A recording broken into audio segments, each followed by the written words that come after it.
നമ്മൾ സോളിഡ് സ്റ്റേറ്റിന്റെ ബാക്കിയാണ് ഇനി ഡിസ്കസ് ചെയ്യാൻ വേണ്ടിയിട്ട് പോകുന്നത്.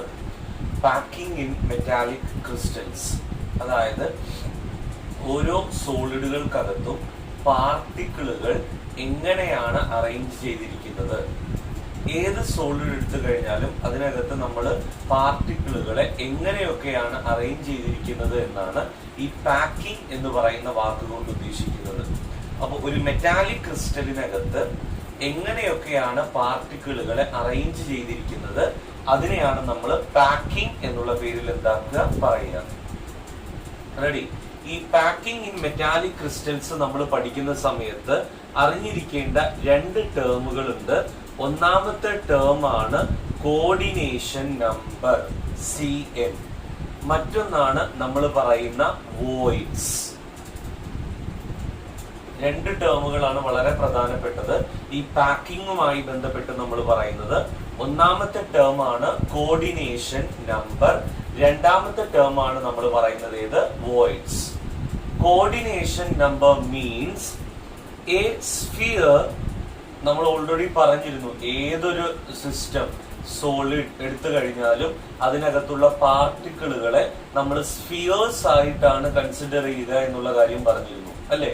ഇവിടെ നോക്കുക, ഇൻ എ ക്ലോസ് പാക്കിംഗ് അല്ലെങ്കിൽ arrangement of a solid, a sphere touching how many another spheres, this is called coordination number. നമ്മൾ ഒരു സോളിഡിനകത്ത് പാർട്ടിക്കിളുകളെ അറേഞ്ച് ചെയ്യുന്ന സമയത്ത് ഒരു സ്ഫിയർ മറ്റ് എത്ര സ്ഫിയറുകളുമായി ടച്ച് ചെയ്തിരിക്കുന്നു അതിന്റെ എണ്ണത്തെ വിളിക്കുന്ന പേരാണെന്ത്? Coordination number. ഒരു സ്ഫിയർ മറ്റ് എത്ര സ്ഫിയറുകളുമായി ടച്ച് ചെയ്തിരിക്കുന്നുവോ അതിന്റെ എണ്ണത്തെ വിളിക്കുന്ന പേരാണെന്ത്? Coordination number. ഇപ്പൊ നോക്കൂ, ഇങ്ങനെയാണ് ഒരു പാക്കിംഗ് അറേഞ്ച്മെന്റ് ഉള്ളത് എങ്കിൽ ഇതിൽ ഒരു സ്ഫിയർ മറ്റ് രണ്ട് സ്ഫിയറുകളുമായാണ് ടച്ച് ചെയ്തിരിക്കുന്നത്. അതുകൊണ്ട് തന്നെ ഇതിന്റെ കോർഡിനേഷൻ നമ്പർ എന്ന് പറയുന്നത് എത്രയാണ്? 2. ക്ലിയർ?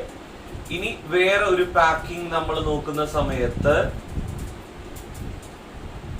ഒരു സ്ഫിയർ മറ്റ് 4 സ്ഫിയറുകളുമായി ടച്ച് ചെയ്തിട്ടുണ്ട് എന്ന് കരുതുക. അങ്ങനെയാണെങ്കിൽ ഇതിന്റെ കോർഡിനേഷൻ നമ്പർ എന്ന് പറയുന്നത് എന്താണ്? 4.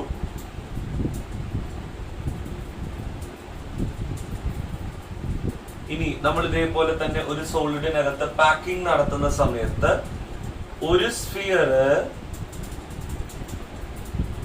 മറ്റ് 6 സ്ഫിയറുകളുമായി ടച്ച് ചെയ്യുന്നുണ്ടെങ്കിൽ അതിന്റെ കോർഡിനേഷൻ നമ്പർ എത്രയാണ്? 6. ഇങ്ങനെ A sphere touching how many another spheres in a close packing, അതിനെയാണ് നമ്മൾ എന്ത് പേര് വിളിക്കുന്നത്? Coordination number. റെഡി? ഇനി there is a next term, അടുത്ത വളരെ ഇമ്പോർട്ടന്റ് ആയ ടേം ആണ് ഇനി പറയാൻ വേണ്ടിയിട്ട് പോകുന്നത്. This is we can be discuss about voids. Voids എന്നുള്ളതാണ് അടുത്ത ടേം. Voids എന്ന് പറഞ്ഞാല് in a solid containing close packing, സോളിഡിനകത്ത് നമ്മൾ ഇങ്ങനെ സ്ഫിയേഴ്സിനെ പാർട്ടിക്കിളുകളെ അറേഞ്ച് ചെയ്യുന്ന സമയത്ത് there is a vacant site or empty spaces are formed together. ഇത്തരം സ്ഫിയറുകളായിട്ടുള്ള പാർട്ടിക്കിളുകളെ, ഒരു സോളിഡിന്റെ പാർട്ടിക്കിളുകളെ നമ്മൾ അറേഞ്ച് ചെയ്യുന്ന സമയത്ത് ആ സ്ഫിയറുകളുടെ ഇടയിലായിട്ട് വേക്കന്റ് സൈറ്റുകള്, എംപ്റ്റി സ്പേസുകൾ എന്താവും? ജനറേറ്റ് ചെയ്യും. ഇത്തരം വേക്കന്റ് സൈറ്റുകളെ, എംപ്റ്റി സ്പേസുകളെ നമ്മൾ വിളിക്കുന്ന പേരാണെന്ത്? Voids. The vacant sites or empty space in a close packing is called voids. Clear? ഇവിടെ രണ്ട് തരത്തിലാണ് വോയിഡുകൾ ഉള്ളത്. One is tetrahedral void. Another one is octahedral void. ഇങ്ങനെ രണ്ട് തരം വോയിഡുകൾ ഉണ്ട് നമുക്ക്. ടെട്രാഹെഡ്രൽ വോയിഡ് എന്ന് പറഞ്ഞാല് ഇവിടെ നോക്കൂ, 3 സ്ഫിയറുകൾ വെച്ചു, അതിന്റെ മുകളിലായി 4മതൊരു സ്ഫിയർ വെച്ചു, അതിന്റെ ഇടയ്ക്ക് ഇൻ ബിറ്റ്വീൻ ആയിട്ട് ഒരു ഗ്യാപ്പ് ഉണ്ടാവൂലേ? അതിനെയാണ് നമ്മൾ എന്ത് പേര് വിളിക്കുന്നത്? Tetrahedral void. ടി എന്നുള്ള പേരിൽ എന്താക്കുക പറയുക. ഇപ്പൊ 3 ലഡു വെച്ചു, അതിന്റെ മുകളിൽ 4ാമതൊന്ന് വെച്ചു. 3 സ്ഫിയറുകൾ വെച്ചു, അതിന്റെ മുകളിലായി 4ാമത്തെ സ്ഫിയർ എന്താക്കി വെച്ചു. ആ സമയത്ത് അതിനിടയ്ക്കുണ്ടാകുന്ന വേക്കൻസ് ആയി എംപ്റ്റി സ്പേസിനെ നമ്മൾ വിളിക്കുന്ന പേരാണെന്ത്? Tetrahedral void. ഇനി അടുത്തതാണ് ഒക്ടാഹെഡ്രൽ വോയിഡ്. ശ്രദ്ധിക്കുക, 3 സ്ഫിയറുകൾ വെച്ചു, റെഡി. എന്നിട്ട് അതിന്റെ ഓപ്പോസിറ്റ് ആയിട്ട് 3 സ്ഫിയർ വെക്കുക. നോക്കൂ,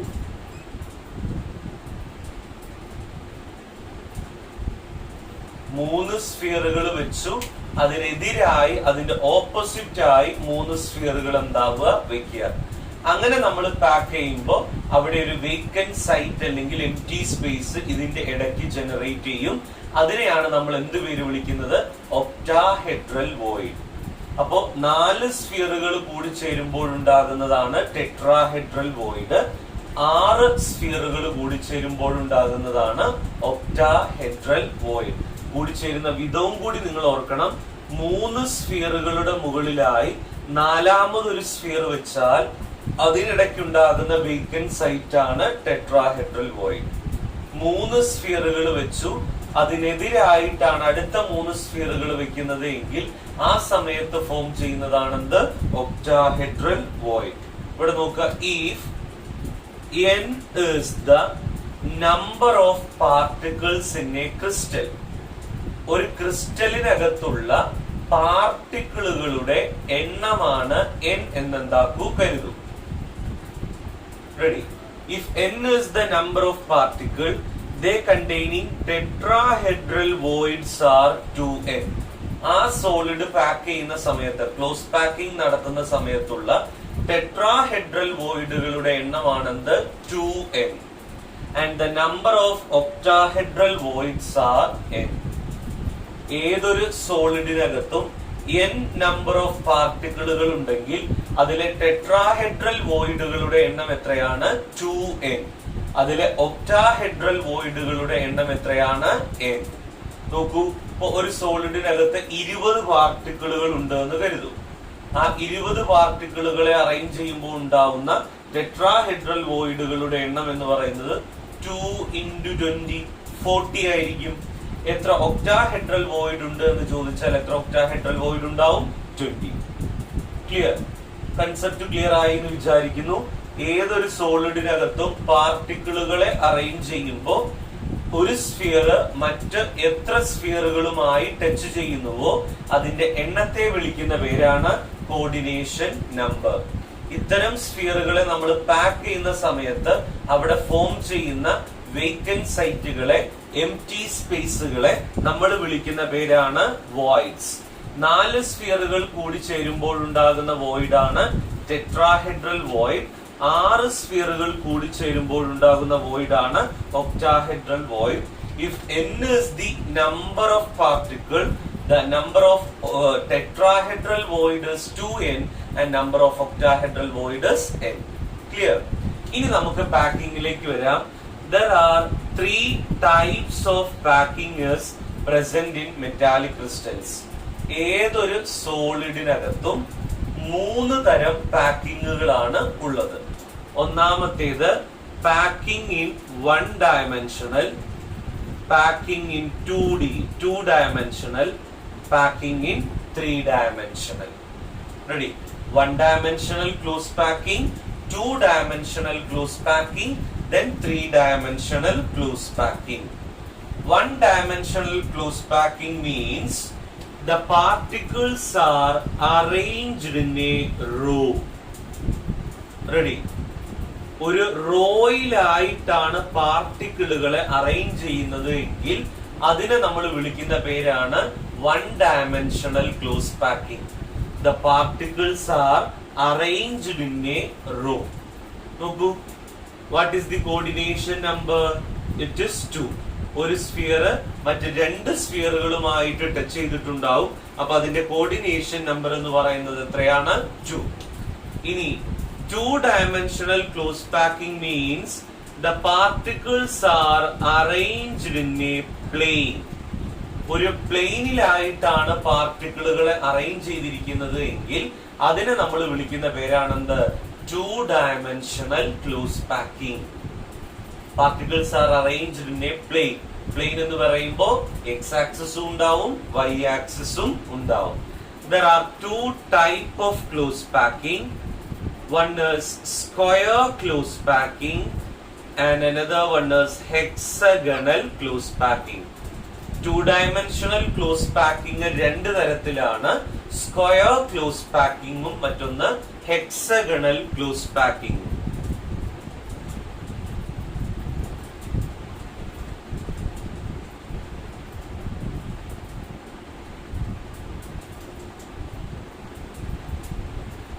ഇതില് സ്ക്വയർ ക്ലോസ് പാക്കിംഗ് എന്ന് പറഞ്ഞാല് the particles are arranged in a plane, x axis y axis.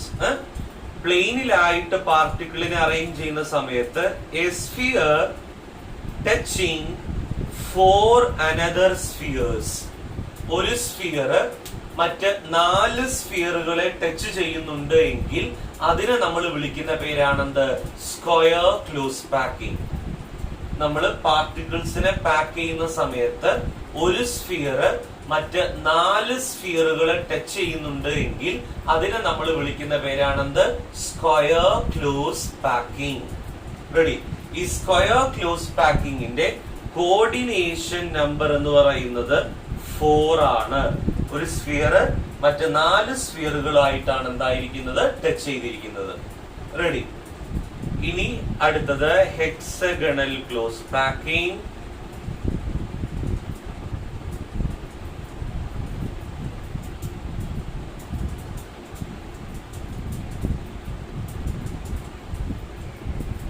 Hexagonal close packing എന്ന് പറഞ്ഞാൽ if the particles are arranged in a plane, a sphere touching 6 another spheres.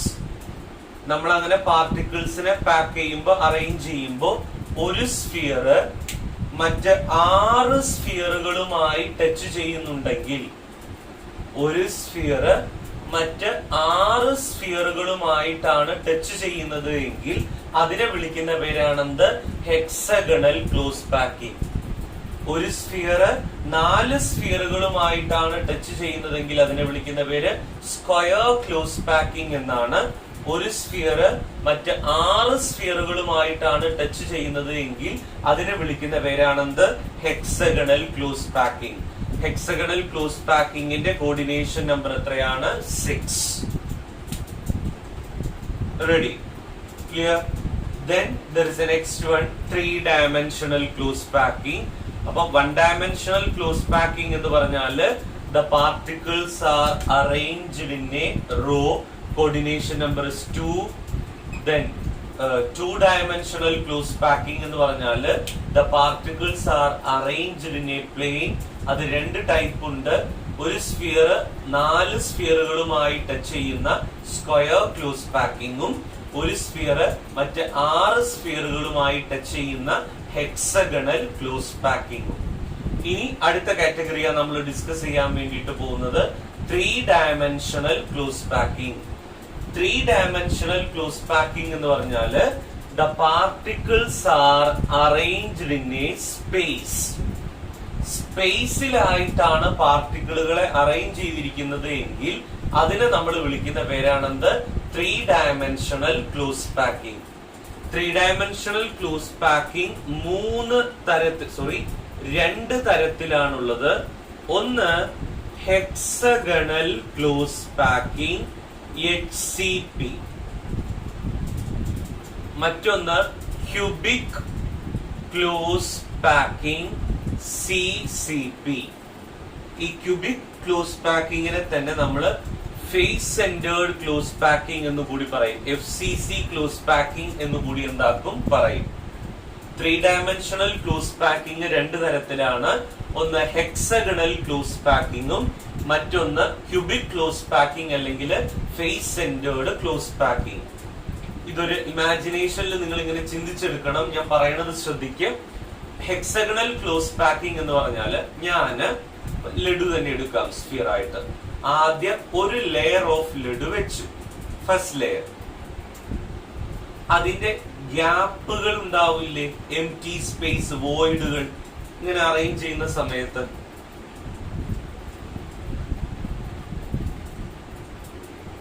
ഒരു row of laddu എന്താക്കി വെച്ചു. അതിന്റെ vacant സൈറ്റുകൾ ഉണ്ടാവില്ലേ, ഈ വേക്കന്റ് സൈറ്റുകളിൽ ഞാൻ രണ്ടാമത്തെ ലെയർ എന്താക്കി വെച്ചു. ഫസ്റ്റ് ലെയർ വെച്ചു, അതിന്റെ വേക്കന്റ് സൈറ്റില് രണ്ടാമത്തെ ലെയർ എന്താക്കി വെച്ചു. എന്നിട്ട് അതിന്റെ മുകളില് ടെട്രാഹെഡ്രൽ വോയിഡുകൾ ഉണ്ടാവില്ലേ, അതായത് സെക്കൻഡ് ലെയർ വെച്ചു.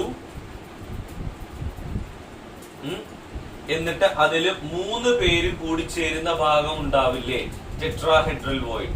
അതിന്റെ മുകളില് തേർഡ് ലെയർ എന്താക്കി വെച്ചു. റെഡി? സെക്കൻഡ് ലെയറിന്റെ ടെട്രാഹെഡ്രൽ വോയിഡില് മൂന്നാമത്തെ ലെയർ എന്താക്കി വെച്ചു. ഫസ്റ്റ് ലെയർ വെച്ചു, അതിന്റെ വേക്കന്റ് സൈറ്റില് സെക്കൻഡ് ലെയർ എന്താക്കി വെച്ചു. ആ സെക്കൻഡ് ലെയറിന്റെ 3 പേര് കൂടി ചേരുന്ന ടെട്രാഹെഡ്രൽ വോയിഡില് തേർഡ് ലെയർ എന്താക്കി വെച്ചു. അങ്ങനെ വെക്കുന്ന സമയത്ത് ഫസ്റ്റ് ലെയറും തേർഡ് ലെയറും സെയിം ആയിരിക്കും. അങ്ങനെ നിങ്ങൾ പാക്ക് ചെയ്തു പോകുന്ന സമയത്ത് ഫസ്റ്റ് ലെയറും തേർഡ് ലെയറും എന്തായിരിക്കും, സെയിം ആയിരിക്കും. അതിനെ നമ്മൾ വിളിക്കുന്ന പേരാണ് ഹെക്സഗണൽ ക്ലോസ് പാക്കിംഗ്, അല്ലെങ്കിൽ A B A B A B, എത്ര വേണേലും പറയാട്ടോ, A B A B A B close packing. First layer and third layer are same, A B A B. First layer and third layer are same. ഈ ഒരു close പാക്കിങ്ങിനെ നമ്മൾ വിളിക്കുന്ന പേരാണ് hexagonal close packing. പറഞ്ഞത് ഇത്രയേ ഉള്ളൂ. ഞാൻ ഒരു സോളിഡിനകത്ത് ഫസ്റ്റ് ലെയർ ഓഫ് പാർട്ടിക്കിൾ വെച്ചു, അതിന്റെ ഗ്യാപ്പില് സെക്കൻഡ് ലെയർ ഓഫ് പാർട്ടിക്കിൾ വെച്ചു, അതിന്റെ ടെട്രാഹെഡ്രൽ വോയിഡില് തേർഡ് ലെയർ ഓഫ് പാർട്ടിക്കിൾ എന്തായി വെച്ചു. അങ്ങനെ പാക്ക് ചെയ്യുന്ന സമയത്ത് ഫസ്റ്റ് ലെയറും തേർഡ് ലെയറും എന്തായിരിക്കും, സെയിം ആയിരിക്കും. അതിനെ നമ്മൾ വിളിക്കുന്ന പേരാണെന്ത്, ഹെക്സഗണൽ ക്ലോസ് പാക്കിംഗ്. ക്ലിയർ? ഇനി ദ സെയിം മാനർ, ഒരു വ്യത്യാസവും ഇല്ല, അതേപോലെ തന്നെയാ ക്യൂബിക് ക്ലോസ് പാക്കിംഗ്. നോക്കൂ, ഒരു സോളിഡിനകത്ത് ഫസ്റ്റ് ലെയർ ഓഫ് പാർട്ടിക്കിൾ എന്തായി വെച്ചു, അതിന്റെ വേക്കന്റ് സൈറ്റില് വോയിഡില് സെക്കൻഡ് ലെയർ ഓഫ് പാർട്ടിക്കിൾ എന്തായി വെച്ചു. ഫസ്റ്റ് ലെയർ വെച്ചു, അതിന്റെ വേക്കന്റ് സൈറ്റുകളില് സെക്കൻഡ് ലെയർ ഓഫ് പാർട്ടിക്കിൾ എന്തായി വെച്ചു. ഇനി ആ സെക്കൻഡ് ലെയറിന്റെ ഒക്ടാഹെഡ്രൽ വോയിഡിലാണ് തേർഡ് ലെയർ എന്താക്കുന്നത്, വെക്കുന്നത്. ഇവിടെ എവിടെയായിരുന്നു, ടെട്രാഹെഡ്രൽ വോയിഡിലാണ് തേർഡ് ലെയർ വെച്ചത്. ഇവിടെ ഒക്ടാഹെഡ്രൽ വോയിഡുകളിലാണ് തേർഡ് ലെയർ എന്താക്കുന്നേ, വെക്കുന്നേ. അങ്ങനെ വെക്കുന്ന സമയത്ത്, അങ്ങനെ വെച്ചു പോകുന്ന സമയത്ത് ഫസ്റ്റ് ലെയറും ഫോർത്ത് ലെയറും സെയിം ആയിരിക്കും. അങ്ങനെ നിങ്ങൾ പാക്ക് ചെയ്തു പോകുന്ന സമയത്ത് ഫസ്റ്റ് ലെയറും ഫോർത്ത് ലെയറും എന്തായിരിക്കും, സെയിം ആയിരിക്കും. അതിനെ നമ്മൾ വിളിക്കുന്ന പേരാണ് ക്യൂബിക് ക്ലോസ് പാക്കിംഗ് എന്നാണ് എന്താക്കുക, പറയുക. ക്യൂബിക് ക്ലോസ് പാക്കിംഗ് എന്നാണ് അത്തരം ക്ലോസ് പാക്കിങ്ങിനെ നമ്മൾ എന്താക്കുക, പറയുക. അപ്പൊ നോക്കൂ, ഫസ്റ്റ് ലെയർ വെച്ചു, അതിന്റെ വേക്കന്റ് സൈറ്റില് സെക്കൻഡ് ലെയർ വെച്ചു, ആ സെക്കൻഡ് ലെയറിന്റെ ഒക്ടാഹെഡ്രൽ വോയിഡില് തേർഡ് ലെയർ എന്താക്കി വെച്ചു. അങ്ങനെ പാക്ക് ചെയ്യുന്ന സമയത്ത് ഫസ്റ്റ് ലെയറും ഫോർത്ത് ലെയറും എന്താണ്, സെയിം ആണ്. ഇത്തരം ക്ലോസ് പാക്കിങ്ങിനെ നമ്മൾ വിളിക്കുന്ന മറ്റൊരു പേരാണ് A B C close packing. First ലെയറും ഫോർത്ത് ലെയറും എന്താണ്, സെയിം ആണ്. ഈ ഒരു ക്ലോസ് പാക്കിങ്ങിനെ നമ്മൾ വിളിക്കുന്ന പേരാണെന്ത്, A B C close packing. Clear?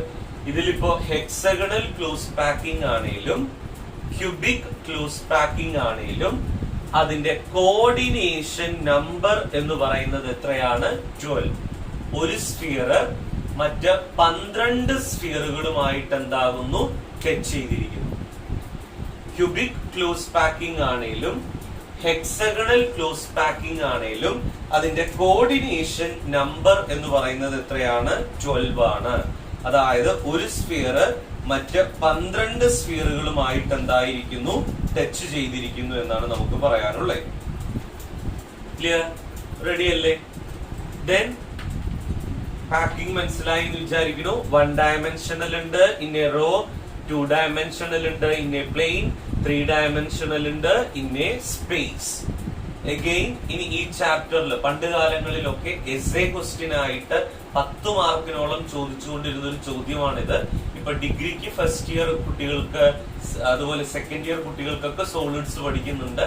അപ്പൊ ഡിഗ്രി കെമിസ്ട്രി പഠിക്കുന്ന കുട്ടികൾക്കും ഇത് എസ്എ ക്വസ്റ്റ്യൻ ആയിട്ട് ചോദിക്കുന്നുണ്ട്. ഇതാണ് topic. This is imperfection of solids.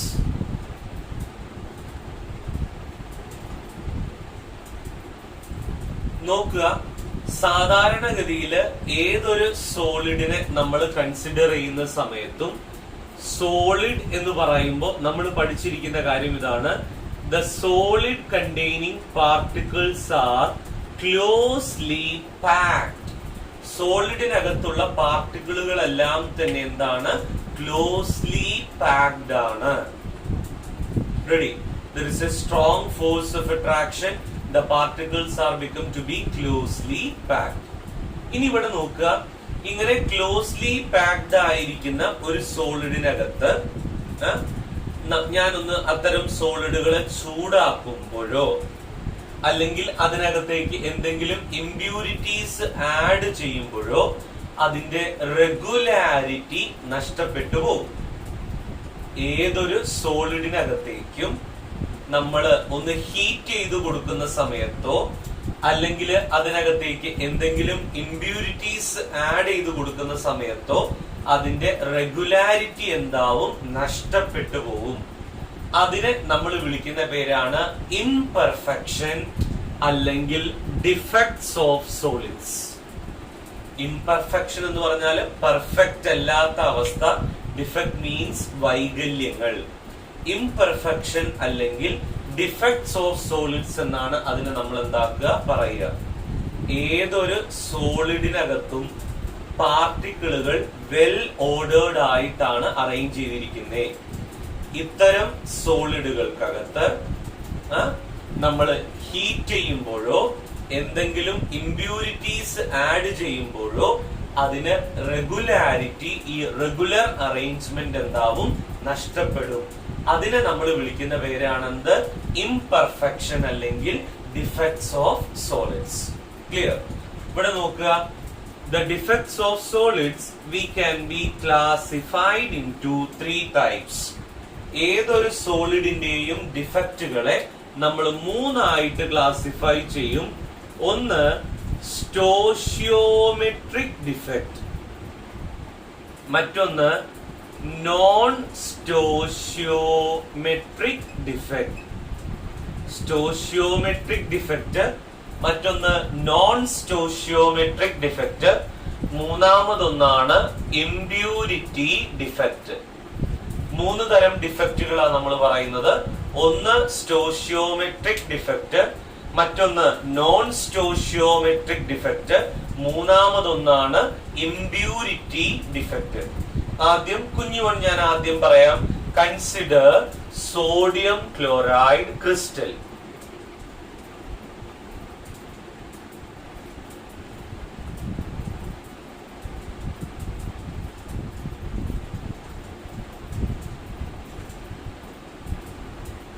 ഞാന് സോഡിയം ക്ലോറൈഡ് ക്രിസ്റ്റൽ എന്താക്കുന്നു? കൺസിഡർ ചെയ്യുന്നു.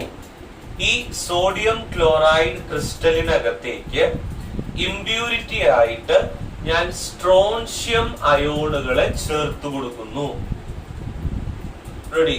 സോഡിയം ക്ലോറൈഡ് ക്രിസ്റ്റലിനകത്തേക്ക് നമ്മൾ ഫോറിൻ ആറ്റംസ് ആയിട്ട് സ്ട്രോൺഷ്യം അയോണുകളെ ചേർത്ത് കൊടുക്കുന്ന സമയത്ത് നമ്മുടെ ക്രിസ്റ്റലിനകത്തുള്ള സോഡിയം അയോണുകളെ റീപ്ലേസ് ചെയ്തിട്ട് അവിടെ സ്ട്രോൺഷ്യം അയോണുകൾ എന്താവും വന്നു നിൽക്കും. സോഡിയം ക്ലോറൈഡ് ക്രിസ്റ്റലിനകത്തേക്ക് ഇംപ്യൂർ ആയിട്ട് ഫോറിൻ ആറ്റംസ് ആയിട്ട് സ്ട്രോൺഷ്യം അയോണുകളെ ചേർത്ത് കൊടുക്കുന്ന സമയത്ത് ഈ സ്ട്രോൺഷ്യം അയോണുകള് സോഡിയം അയോണുകളെ എന്താവും ക്രിസ്റ്റലിനകത്ത് നിന്ന് എന്താക്കും റീപ്ലേസ് ചെയ്യും. അങ്ങനെ റീപ്ലേസ് ചെയ്യുമ്പോൾ അതിന്റെ പെർഫെക്ഷൻ നഷ്ടപ്പെട്ടില്ലേ, ഇംപെർഫെക്ഷൻ ആയില്ലേ. ഇതിനെയാണ് നമ്മൾ എന്ത് പേര് വിളിക്കുക? Impurity defect. ക്ലിയർ? ഇവിടെ നോക്കുക, സ്ട്രോൺഷ്യത്തിന്റെ ചാർജ് 2+ ആണ്, സോഡിയത്തിന്റെ ചാർജ് എന്താണ്? പ്ലസ്. അതായത് ഒരു സ്ട്രോൺഷ്യം അയോൺ എൻറ്റർ ചെയ്യുന്ന സമയത്ത് 2 Na+ അയോണുകൾക്ക് റീപ്ലേസ്മെന്റ് എന്താവും? സംഭവിക്കും. ഒരു Sr2+ അയോൺ എൻറ്റർ ചെയ്യുന്ന സമയത്ത് 2 Na+ അയോണുകൾക്ക് റീപ്ലേസ്മെന്റ് എന്താവും? സംഭവിക്കും. ഇതിനെയാണ് നമ്മൾ ഇംപ്യൂരിറ്റി ഡിഫക്റ്റ് എന്നുള്ള പേരിൽ എന്താക്കുക? പറയുക. പറഞ്ഞ കാര്യം മനസ്സിലാക്കണം. സോഡിയം ക്ലോറൈഡ് ക്രിസ്റ്റലിനകത്തേക്ക് സ്ട്രോൺഷ്യം അയോണുകളെ ഫോറിൻ ആറ്റംസ് ആയി കൂട്ടിച്ചേർക്കുന്ന സമയത്ത് ആ നമ്മുടെ ക്രിസ്റ്റലിനകത്തുള്ള സോഡിയം അയോണുകളെ ആര് റീപ്ലേസ് ചെയ്യും? സ്ട്രോൺഷ്യം അയോണുകൾ എന്താവും? റീപ്ലേസ് ചെയ്യും. അങ്ങനെ സോളിഡിന്റെ പെർഫെക്ഷൻ എന്താവും? നഷ്ടപ്പെടും. ഇതിനെയാണ് നമ്മൾ ഇംപ്യൂരിറ്റി ഡിഫക്റ്റ് എന്ന് പറയുക. ഒരു സ്ട്രോൺഷ്യം അയോണിന് 2 Na+ അയോണുകളെ റീപ്ലേസ് ചെയ്യാനുള്ള കഴിവുണ്ട്. ഇനി again there is a next one we can discuss about stoichiometric and non stoichiometric defect.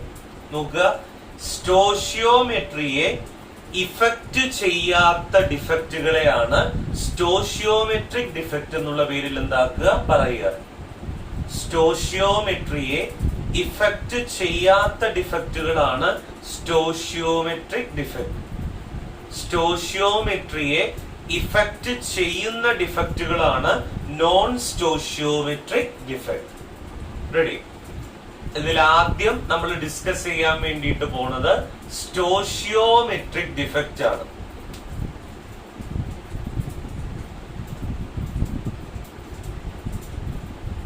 സ്റ്റോഷിയോമെട്രിയെ ഇഫക്റ്റ് ചെയ്യാത്ത ഡിഫക്റ്റുകളാണെന്ത്? Stoichiometric defect. Stoichiometric defect 2 type ആണ്. 2 സയന്റിസ്റ്റുകളുടെ പേരിലാണ് അതുള്ളത്. This is Schottky defect and another one is Frenkel defect. സ്ഥിരമായി പരീക്ഷയ്ക്ക് ചോദിക്കുന്ന ചോദ്യമാണിത്. ഷോർട്ട്കി ഡിഫക്റ്റും മറ്റൊന്ന് ഫ്രെങ്കൽ ഡിഫക്റ്റും. നോക്കുക, ഞാൻ അതൊരു ക്രിസ്റ്റൽ വരയ്ക്കാം. A+, B-, A+. This is cation, this is anion. B-, A+,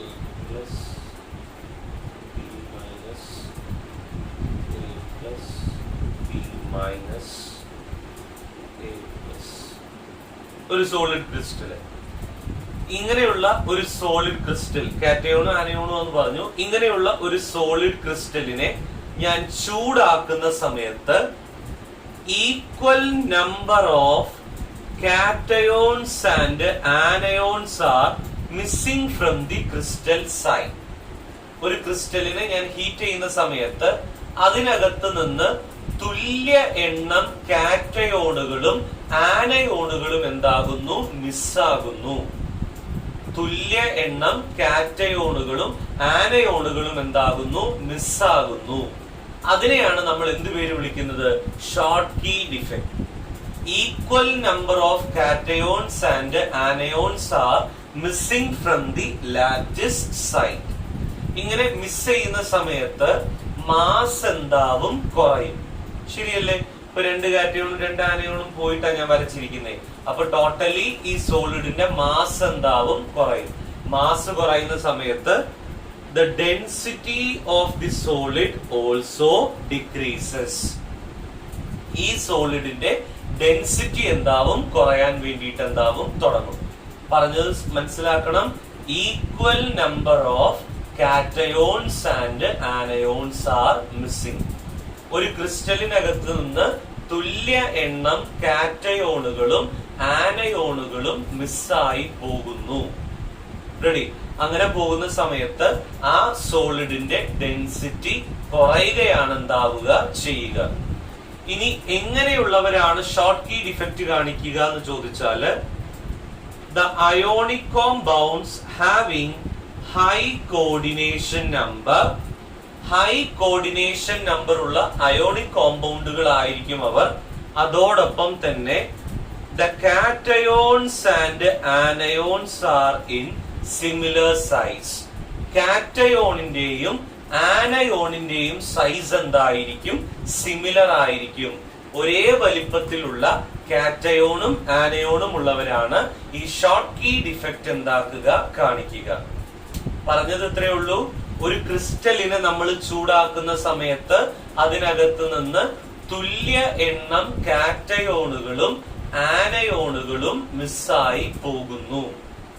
അങ്ങനെ മിസ്സായി പോകുന്ന സമയത്ത് മാസിൽ വ്യത്യാസം വരും.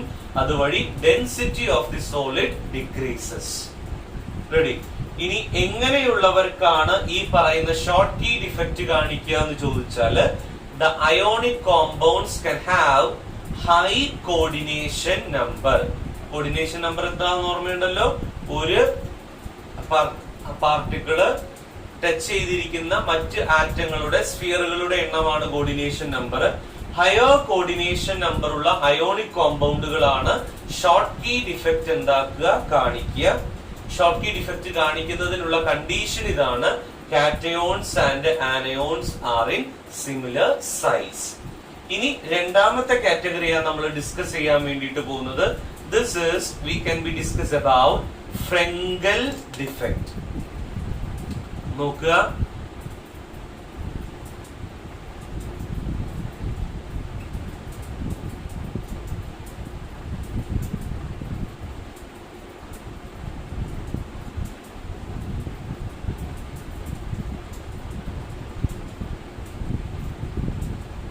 ഇതേപോലെ തന്നെ ഞാൻ ഒരു സോളിഡ് ക്രിസ്റ്റൽ എടുത്തു.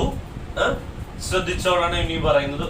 ഓൺ ഹീറ്റിംഗ്, ചൂടാക്കുന്ന സമയത്ത് a cation is missing from the lattice site and present in the interstitial site.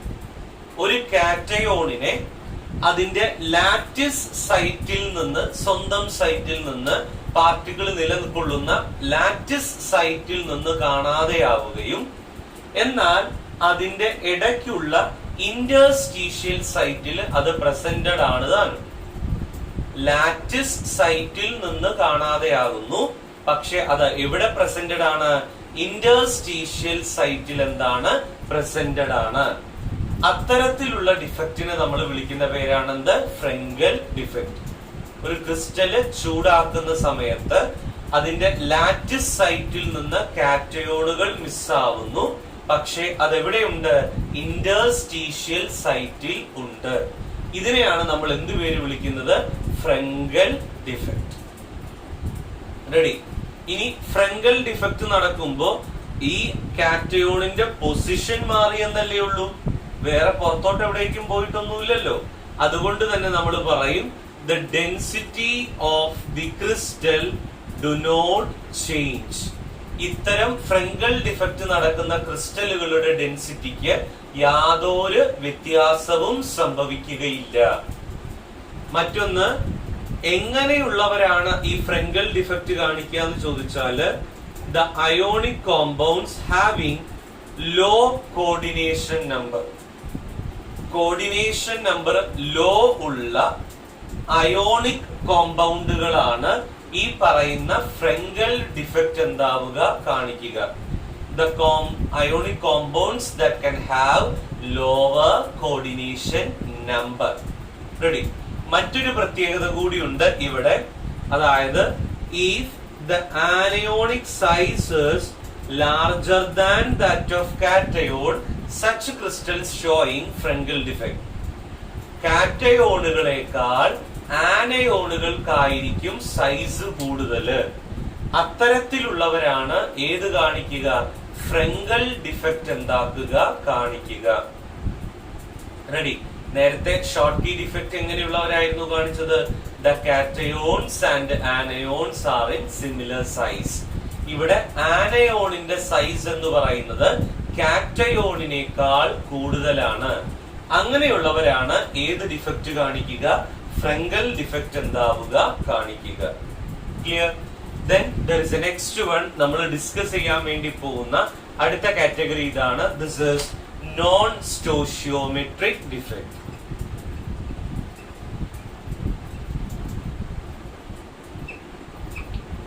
സ്റ്റോഷിയോമെട്രിയെ effect ചെയ്യുന്ന ഡിഫക്റ്റുകളെയാണ് നോൺ സ്റ്റോഷിയോമെട്രിക് ഡിഫക്റ്റ് എന്നുള്ള പേരിൽ എന്താക്കുക? പറയുക.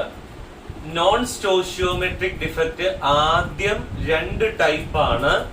First one is metal excess defect, മറ്റൊന്ന് മെറ്റൽ ഡെഫിഷ്യൻസി ഡിഫക്റ്റ്.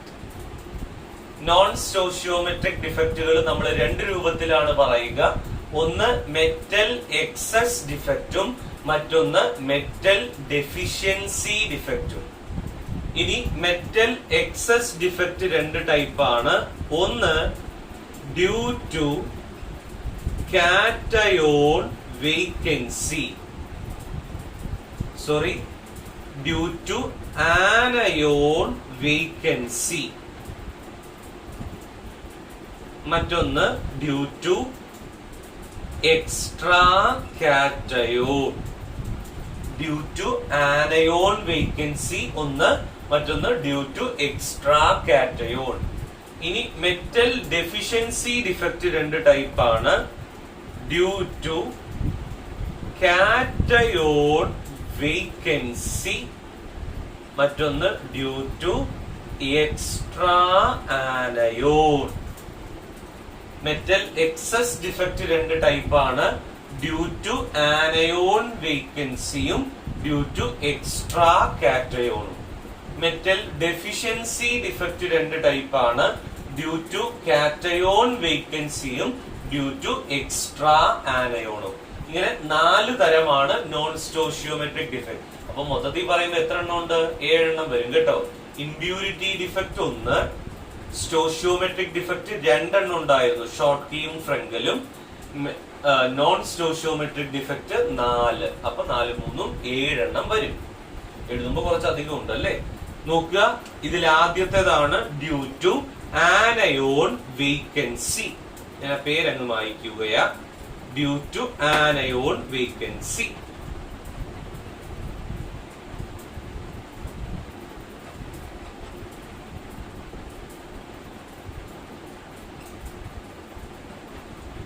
ഞാനിവിടെ sodium chloride crystal ആണ് വരയ്ക്കുന്നത്.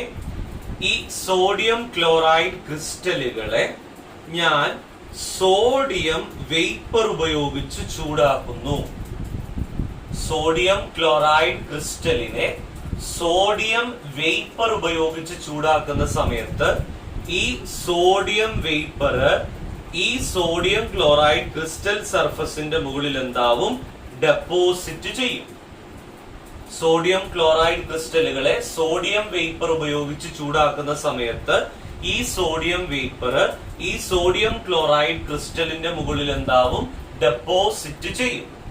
ഡെപ്പോസിറ്റ് ചെയ്തതിന് ശേഷം ഈ സോഡിയം വേപ്പറിലുള്ള Na+ അയോണുകള് നമ്മുടെ ക്രിസ്റ്റലിനകത്തുള്ള Cl- അയോണുകളെ എന്താക്കും? അട്രാക്ട് ചെയ്യും. സോഡിയം വേപ്പർ ഒരു ഇലക്ട്രോണിനെ വിട്ടുകൊടുത്ത് Na+ ആയിട്ടാണ് സർഫസിന്റെ മുകളിൽ ഉണ്ടാവുക. ഈ സോഡിയം വേപ്പർ ഡെപ്പോസിറ്റ് ചെയ്ത് കഴിഞ്ഞതിന് ശേഷം ഒരു ഇലക്ട്രോണിനെ വിട്ടുകൊടുത്ത് സോഡിയം വേപ്പർ Na+ ആവും. ഈ Na+ അയോണുകൾ വെറുതെ നിൽക്കൂല. നമ്മുടെ ക്രിസ്റ്റലിനകത്തുള്ള Cl- എന്താക്കും? അടിച്ചു മാറ്റും. അടിച്ചു മാറ്റുമ്പോ Na+ഉം Cl- NaCl ആയി പോവും. അപ്പൊ അവിടെ ഒരു വേക്കന്റ് സൈറ്റ് ഡെവലപ്ഡ് ആയില്ലേ? ഒരു ആനയോൺ വേക്കൻസി ഡെവലപ്ഡ് ആവും. റെഡി? ഇനി ഇലക്ട്രിക്കൽ ന്യൂട്രാലിറ്റി മെയിൻറ്റെയിൻ ചെയ്യാൻ തുല്യ എണ്ണം കാറ്റയോണുകളും തുല്യ എണ്ണം ആനയോണുകളും എന്ന നില ഇലക്ട്രിക്കൽ ന്യൂട്രാലിറ്റി മെയിൻറ്റെയിൻ ചെയ്യാൻ വേണ്ടിയിട്ട് ഈ വേക്കന്റ് സൈറ്റില് ഇലക്ട്രോൺ എന്താവും, ഈ രൂപപ്പെട്ട ഇലക്ട്രോൺ എന്താവും വന്ന് നിൽക്കും. അങ്ങനെ വന്ന് നിൽക്കുന്ന സമയത്ത് അവിടെ കളർ ഡെവലപ്പ് ചെയ്യാൻ വേണ്ടിയിട്ട് എന്താവും തുടങ്ങും. ഇതിനെ നമ്മൾ വിളിക്കുന്ന പേരാണ് എഫ് സെന്റർ, ഫാർബ്സൻ സെന്റർ, അല്ലെങ്കിൽ അതിനെ വിളിക്കുന്ന പേരാണ് കളർ സെന്റർ. എഫ് സെന്റർ അത് വന്നത് ഫാർബ്സൻ സെന്റർ, അല്ലെങ്കിൽ നമ്മൾ അതിനെ വിളിക്കുന്ന പേരാണ് എന്ത്, കളർ സെന്റർ. പറഞ്ഞത് ഇത്രയേ ഉള്ളൂ. സോഡിയം ക്ലോറൈഡ് ക്രിസ്റ്റലിനെ സോഡിയം വേപ്പർ ഉപയോഗിച്ച് ചൂടാക്കുമ്പോൾ ഈ സോഡിയം വേപ്പർ ക്രിസ്റ്റലിന്റെ മുകളിൽ എന്താവും, ഡെപ്പോസിറ്റ് ചെയ്യും. എന്നിട്ട് ഒരു ഇലക്ട്രോണിനെ വിട്ടുകൊടുത്ത് Na+ ആയി മാറും. ഈ Na+ അയോണുകള് നമ്മുടെ ക്രിസ്റ്റലിനകത്തുള്ള Cl- അയോണുകളെ പിടിച്ചു വലിച്ചു കൊണ്ടുപോകും, NaCl ആയി മാറുകയും ചെയ്യും. അങ്ങനെ വരുമ്പോ ഇവിടെ എന്തുണ്ടാവും, ഒരു ആനയോൺ വേക്കൻസി ഉണ്ടാകും. ആ ആനയോൺ വേക്കൻസി മെയിൻറ്റെയിൻ ചെയ്യാൻ വേണ്ടിയിട്ട്, ഇലക്ട്രിക്കൽ ന്യൂട്രാലിറ്റി മെയിൻറ്റെയിൻ ചെയ്യാൻ വേണ്ടിയിട്ട് ഈ ഇലക്ട്രോൺ ഈ ആനയോൺ വേക്കൻസിയിൽ എന്താവും, വന്നു നിൽക്കും. അങ്ങനെ വന്നു നിൽക്കുമ്പോഴാണ് അവിടെ കളർ എന്താവുന്നേ, ഡെവലപ്പ് ചെയ്യുന്നേ. അതുകൊണ്ട് തന്നെ അതിനെ നമ്മൾ വിളിക്കുന്ന പേരാണ് കളർ സെന്റർ അല്ലെങ്കിൽ ഫാർബ്സൻ സെന്റർ. ഫാർബ്സൻ സെന്ററിനെ ഷോർട്ട് ആക്കി നമ്മൾ വിളിക്കുന്ന മറ്റൊരു പേരാണ് എന്ത്, എഫ് സെന്റർ എന്നുകൂടി എന്താക്കും പറയും. ദ സെയിം ആണ്, ഇതേപോലെ തന്നെയാണ് ലിഥിയം വേപ്പർ ഉപയോഗിച്ച് ലിഥിയം ക്ലോറൈഡ് ക്രിസ്റ്റൽ ചൂടാക്കിയാൽ നമുക്ക് കിട്ടുന്ന കളറാണ് പിങ്ക്. പൊട്ടാസ്യം വേപ്പർ ഉപയോഗിച്ച് പൊട്ടാസ്യം ക്ലോറൈഡ് ക്രിസ്റ്റൽ ചൂടാക്കിയാൽ നമുക്ക് കിട്ടുന്ന കളറാണ് ലൈലാക്ക്. ലൈലാക്ക് എന്ന് പറഞ്ഞാല് നമ്മൾ പറയുന്ന ലാവെൻഡർ കളർ, ലൈറ്റ് വയലറ്റ് കളറാണ് അത്. അപ്പൊ ലിഥിയം വേപ്പർ ഉപയോഗിച്ച് ലിഥിയം ക്ലോറൈഡ് ക്രിസ്റ്റൽ ചൂടാക്കിയാൽ കിട്ടുന്ന കളർ പിങ്ക് ആണ്. പൊട്ടാസ്യം വേപ്പർ ഉപയോഗിച്ച് പൊട്ടാസ്യം ക്ലോറൈഡ് ക്രിസ്റ്റലുകളെ ചൂടാക്കിയാൽ കിട്ടുന്ന കളർ എന്താണ്, ലൈലാക്ക് ആണ്. ക്ലിയർ? ഇനി ഒരു ഡിഫക്റ്റ് കൂടി പറഞ്ഞിട്ട് നമുക്ക് ഈ ഒരു സെഷൻ വൈൻഡപ്പ് ചെയ്യാം. നോക്കൂ, ഡ്യൂ ടു എക്സ്ട്രാ കാറ്റയോൺ. നോക്കുക, ഞാൻ സിങ്ക് ഓക്സൈഡ് ക്രിസ്റ്റലിനെ ചൂടാക്കുന്നു. ഇതാണ് നമ്മൾ ഡിസ്കസ് ചെയ്യുന്നത് കേട്ടോ. Zinc oxide crystal is white in colour. Zinc oxide ക്രിസ്റ്റലിനെ ചൂടാക്കുമ്പോൾ അത് Zn2++ half O2+ 2 ഇലക്ട്രോൺ ആയിട്ട് എന്താവും മാറും. വെളുത്ത നിറത്തിലുള്ള സിങ്ക് ഓക്സൈഡ് ക്രിസ്റ്റലുകളെ ചൂടാക്കുമ്പോൾ അത് യെല്ലോ കളർ, മഞ്ഞ നിറമായിട്ട് എന്താവും മാറും. ഇനി എന്താണ് അതിനുള്ള കാരണം എന്നാ പറയാൻ വേണ്ടിയിട്ട് പോകുന്നത്. നോക്കൂ, ഇതാണ് നമ്മൾ പറയുന്ന സിങ്ക് ഓക്സൈഡ് ക്രിസ്റ്റൽ.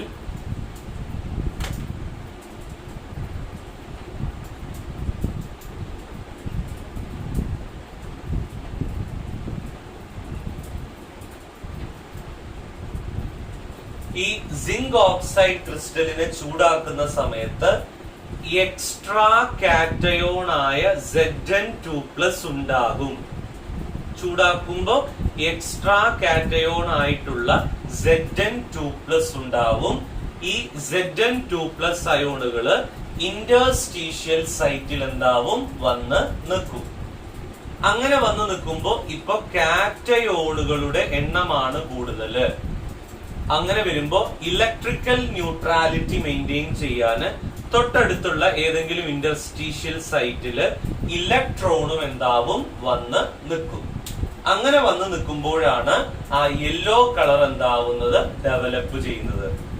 പ്യുവർ ഫോമിലുള്ള സിങ്ക് ഓക്സൈഡിന്റെ കളർ വൈറ്റ് ആണ്. അത്തരം സിങ്ക് ഓക്സൈഡ് ക്രിസ്റ്റൽ ചൂടാക്കുമ്പോൾ എക്സ്ട്രാ കാറ്റയോണുകൾ ഉണ്ടാകുന്നുണ്ട്. ഇവിടെ Zn2+ ഉണ്ടാകുന്നുണ്ട്. ഈ എക്സ്ട്രാ കാറ്റയോണുകൾ ഉണ്ടാകുന്ന സമയത്ത് അത് ഇന്റർസ്റ്റീഷ്യൽ സൈറ്റിൽ വന്നെന്താവും നിൽക്കും. ചൂടാക്കുന്ന സമയത്ത് ഇലക്ട്രിക്കൽ ന്യൂട്രാലിറ്റി മെയിൻറ്റെയിൻ ചെയ്യാൻ തൊട്ടടുത്ത സൈറ്റില് ഇലക്ട്രോണുകളും എന്താവും വന്ന് നിൽക്കും. അങ്ങനെ വന്ന് നിൽക്കുമ്പോഴാണ് സിങ്ക് ഓക്സൈഡ് ക്രിസ്റ്റലിന്റെ കളർ എന്താവുന്നത്, യെല്ലോ ആയിട്ട് എന്താകുന്നേ മാറുന്നേ. അപ്പോ മെറ്റൽ എക്സസ് ഡിഫക്റ്റ് രണ്ടെണ്ണം പഠിച്ചു. ഒന്ന് ഡ്യൂ ടു ആനയോൺ വേക്കൻസിയും മറ്റൊന്ന് ഡ്യൂ ടു എക്സ്ട്രാ കാറ്റയോണും. ഇനി നമ്മൾ നെക്സ്റ്റ് സെഷനിലായിരിക്കും മെറ്റൽ ഡെഫിഷ്യൻസി ഡിഫക്റ്റ് എന്താക്കുക ഡിസ്കസ് ചെയ്യുക. ഒരുപാട് പറയുമ്പോൾ ചിലപ്പോൾ കൺഫ്യൂസ്ഡ് ആവും കേട്ടോ.